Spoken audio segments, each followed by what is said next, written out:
அடுத்த பிரமம் என்னன்னு பார்க்கலாம். கூடிய சீக்கிரம் பார்த்தீங்கன்னா, நம்ம விஜயா திருந்தணுன்ட்டு எத்தனை பேர் நினைக்கிறீங்க அப்படின்றத கீழே கமெண்ட் செக்ஷன் சொல்லுங்கள். இன்னைக்கு சீரியலையும் பார்த்தீங்கன்னா, விஜயோட கேரக்டர் கொஞ்சம் ஒரு இரிட்டேட்டிங்காக தான் கொண்டு போயிருந்தாங்க. இப்போது வீட்டோட டாக்குமெண்ட்ஸ் அண்ணாமலை வீட்டோட டாக்குமெண்ட்ஸ் வந்து சிந்தாமணி கிட்ட தான் இருக்குது அப்படின்னு சொல்லிட்டு முத்து மீனாக்கு உண்மை தெரிஞ்சிடுச்சு இல்லையா? அவங்க போய் நேராக சிந்தாமணியை பார்க்குறாங்க. சிந்தாமணி கிட்ட பேசிகிட்டு இருக்கும்போது சிந்தாமணியும் என்ன சொல்கிறாங்கன்னா, ஆமாம் அந்த வீட்டு டாக்குமெண்ட்ஸ் என்கிட்ட தான் இருக்குது அப்படின்ற மாதிரி சொல்கிறாங்க. எங்களுக்கு அந்த வீடு வேணும், நீ வாபஸ் வாங்கு அப்படின்ற மாதிரி முத்து கேட்குறாரு. அதனால் எனக்கு என்ன இருக்குது அப்படின்னு சொல்லி டீல் பேசுகிறாங்க சிந்தாமணி. மீனா பதவியை வந்து ராஜினாமா பண்ணால் நான் தான் வந்து ஜெயிப்பேன், அதனால் உங்கள் வீட்டை நான் உங்களுக்கே கொடுக்குறேன் அப்படின்ற மாதிரி சிந்தாமணி வந்து டீல் பேசுகிறாங்க.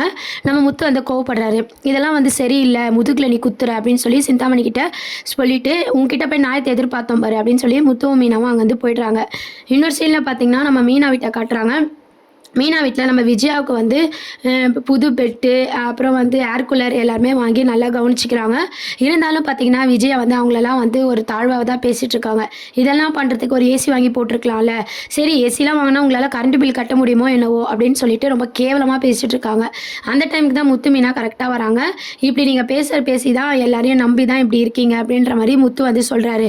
நான் என்னடா பண்ணேன் அப்படின்னு சொல்லி விஜயா கேட்கும்போது சிந்தாமணி பண்ண எல்லா விஷயத்தையும் சிந்தாமணி தான் அந்த ஃபினான்ஷியருக்கு வந்து காசு கொடுத்து வீட்டோட டாக்குமெண்ட்ஸ் அவங்க கிட்ட தான் இருக்குது அப்படின்ற உண்மையெல்லாம் வந்து முத்துமீனாக்கு தெரிஞ்ச உண்மையெல்லாம் நம்ம அண்ணாமலை கிட்டே விஜயா கிட்டே சொல்லிட்டு இருக்காங்க. இதை கேட்ட விஜயாவே ரொம்பவே ஷாக்கிங்காக இருக்குது.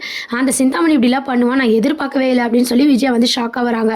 அப்போ அண்ணாமலை என்ன சொல்கிறாருன்னா, இப்பயாவது தெரிஞ்சுக்கோ, உன் புள்ள இப்படி பண்ணா, உன் கூட இருக்க சிந்தாமணி இப்படி பண்ணிட்டு இருக்கா, யார் நல்லவங்க கெட்டவங்கன்னு சொல்லி இப்பயாவது புரிஞ்சுக்க விஜயா அப்படின்னு சொல்லி விஜயாவுக்கு அட்வைஸ் பண்ணுறாங்க. இருந்தாலும் அதெல்லாம் வேஸ்ட்டு அப்படின்ற மாதிரி தான் சீரியலை வந்து கொண்டு போகிறாங்க. ஃபைனலாக பார்த்தீங்கன்னா நம்ம மீனா வந்து யோசிக்கிறாங்க, பதவியை ராஜினாமா பண்ணால் வீடு கிடச்சிடும்ல அப்படின்னு சொல்லி என்ன சொல்கிறாங்கன்னா, சிந்தாமணி நம்ம முதல்ல குத்துன மாதிரி உன்னை நம்பி ஓட்டு போட்டவங்க முதல்ல நீ குத்த போறியா, அதை பதவியை நீ ராஜினாமா பண்ணால் உங்களுக்கு பண்ண துரோகம் தானே, அது சுயநலம் தானே, தயவுசெய்து அதை பண்ணாத. அது மட்டும் இல்லாமல் அது நம்மளுக்கு வீடு கொடுக்கணும்னு என்ன நிச்சயம் இருக்குது, நம்ம எதனா பண்ணலாம், என்னை கேட்காம நீ எதுவும் பண்ணக்கூடாதுன்னு சொல்லி முத்து மீனா வந்து பேசிகிட்டு இருக்காங்க.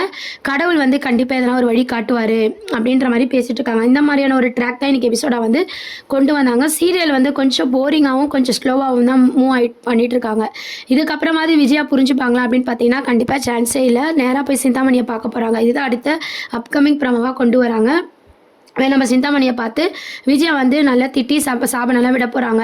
நீ உன் பொண்ணுக்காக தானே இதெல்லாம் பண்ண, சொத்து சேர்க்கறதுக்கு, ஆனால் அந்த பொண்ணு வந்து ஒன்றும் இல்லாதவங்க கூட தான் கல்யாணம் ஆக போகுது அப்படின்ற மாதிரி விஜயா சொல்கிறாங்க. உடனே சிந்தாமணிக்கு சத்யா ஞாபகம் வருது.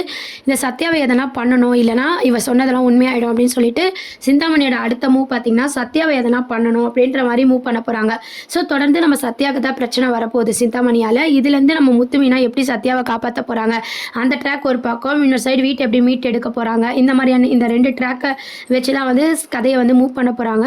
அதுக்கப்புறம் பார்த்தீங்கன்னா மனோஜ் வந்து தொடர்ந்து ரோகிணி கிட்ட க்ளோஸாக இருக்கிற மாதிரியும் காமிக்கிறாங்க. இந்த மாதிரியான ட்ராக் உங்களில் எத்தனை பேருக்கு வந்து பிடிச்சிருக்கா இல்லை போரிங்காக இருக்கா அப்படின்றதெல்லாம் கீழே கமெண்ட் செக்ஷன் சொல்லுங்கள். சேனலையும் மறக்காமல் சப்ஸ்கிரைப் பண்ணுங்கள். தேங்க்யூ.